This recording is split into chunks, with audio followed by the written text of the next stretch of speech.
The story of Takopi's original sin is not a nice one. It's not even close. This makes Attack on Titan look like a kid's show compared to it. A show that deals with bullying, suicide, and multiple forms of abuse. There is not a single character in this show that is redeemable. There is no hero, no one to look up to, because in this world, there are only people. People who are either monsters or victims. Now, I'm gonna talk about my experience with the entire show, so this video will have spoilers. If you plan on watching it, watch it now. It's only 6 episodes.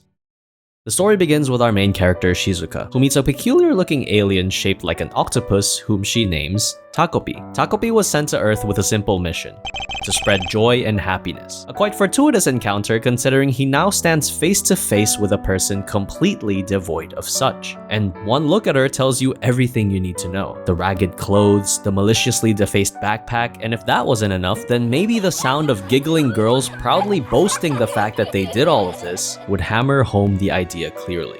Shizuka is being bullied at school mercilessly.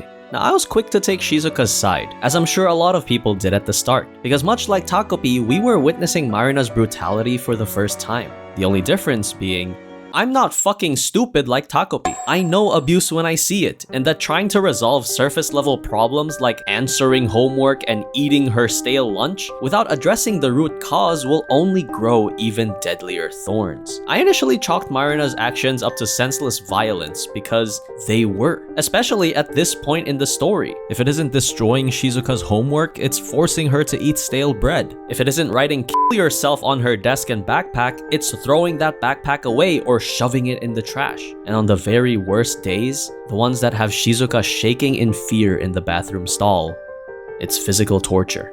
You know, when I see someone kicking their classmate and drawing "kill yourself" on their desk, my immediate thought isn't, I wonder if anything in her life is impacting her to act this way. As she casually drives a mechanical pencil into Shizuka's cornea, Marina is a terrible person, and I still hate her for everything she's done to Shizuka. But you also have to feel for the girl. Having to witness her dad essentially abandon his family for an escort, Shizuka's mom, and having her own mom let out her frustrations on her, the only choices that Marina has are to either endure it or pass it along, letting it out on someone else, hoping to get rid of the suffering. If she can't attack Shizuka's mom, then her daughter is the next best thing. It's clearly a very fucked up line of logic, but it isn't outlandish for a child to act this way, given the circumstances. I love and I hate that the anime shows you Marina's side. I hate it because I don't want to see that shit, but I love it.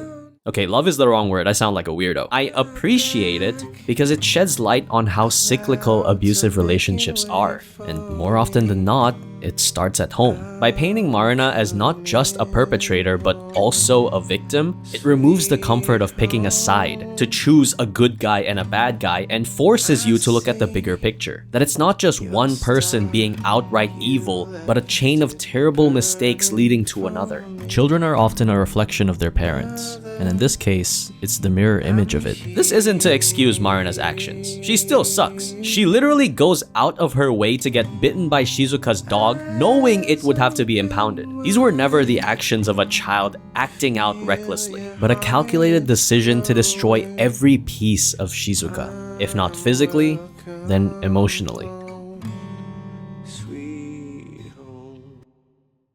When a kid is backed this far into a corner, there should only be one thing they have to look for: an adult, because it's not the kid's job to figure it out themselves. So it hurts me even more when we find out that Shizuka was failed not only by her teachers, not only by the police, but even by her own parents. A product of divorce, Shizuka is left to stay with her mom. Her job as an escort means she's almost never home. But even beyond that, it doesn't seem like she cares about Shizuka at all. I mean, surely she would have seen the "kill yourself" backpack at least once when coming home.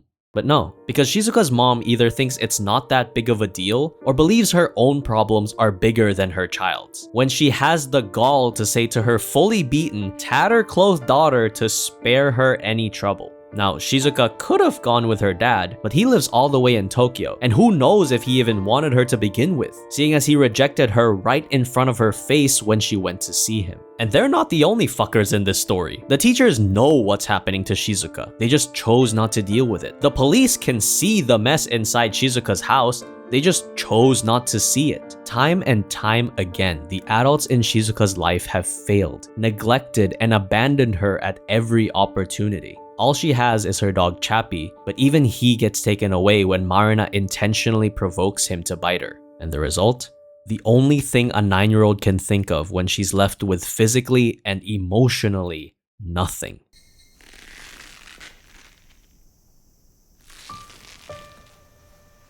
But that's not what happens, doesn't it? Because Takopi changed the past, and instead of Shizuka killing herself, it was Marina who was murdered. This is the first time we see Shizuka crack a smile, and it seems like they've solved the problem in her life.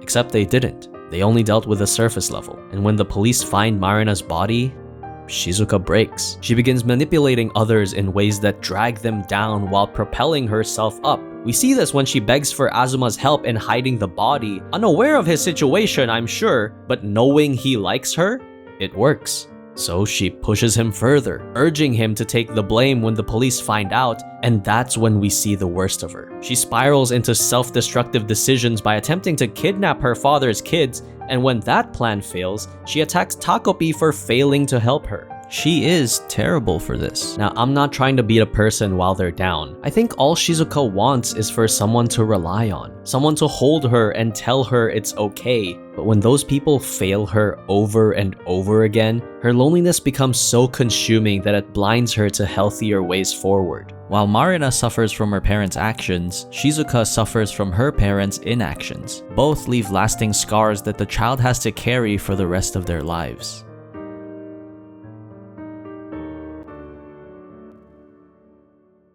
Azuma's the kid I related to the most, because I think most kids have experienced what he's been through.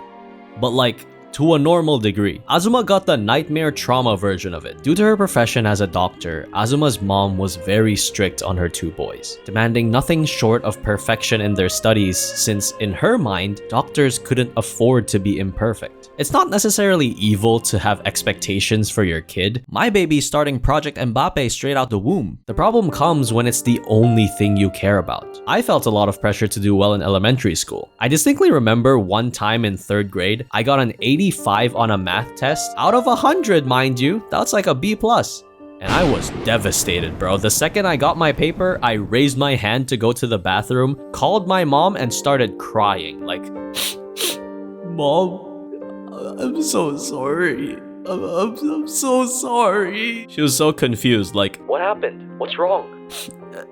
I got an 85. I'm so sorry. You may think this is funny, but I was seriously distraught. For a 9-year-old kid to feel that much shame is not normal. Now, to her credit, when she heard me crying my eyes out, she did manage to say the right thing, which was, "It's okay. It's not a big deal. You can do better next time."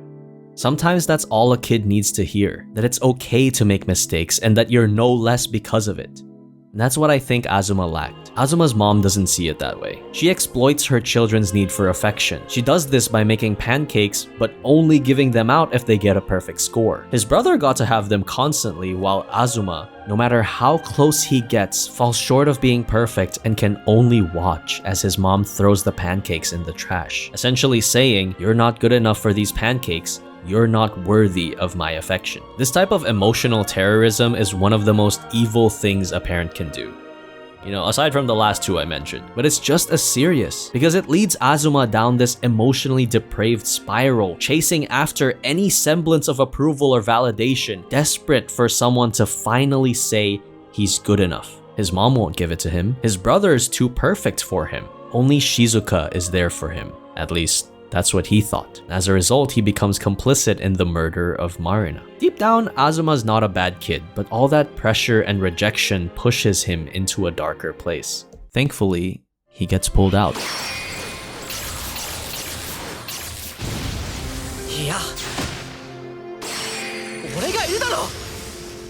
Communication and empathy are the main messages of this show. Because I guess years of therapy was too obvious. Sounds like you were just a loser. Huh? So, a loser and a failure. What do you mean by those words? There's something inherently wrong with you. I'll admit, I didn't understand the message at first. Wait. So your solution for abuse is for kids to trauma bond? What the fuck is that? And it took me a while to realize that I was shifting the responsibility back to the kids, contradicting everything I've said at the start. It's not the kids' job to figure it out. That's for therapy. Talking didn't end Marina's abuse. Talking didn't make Shizuka feel any less neglected. Instead, talking allowed them to stop hurting each other. By talking about their experiences, it makes them feel seen, feel heard, and finally understood, hopefully breaking the chain of abuse, jumpstarting the process, and pushing them towards healthier solutions.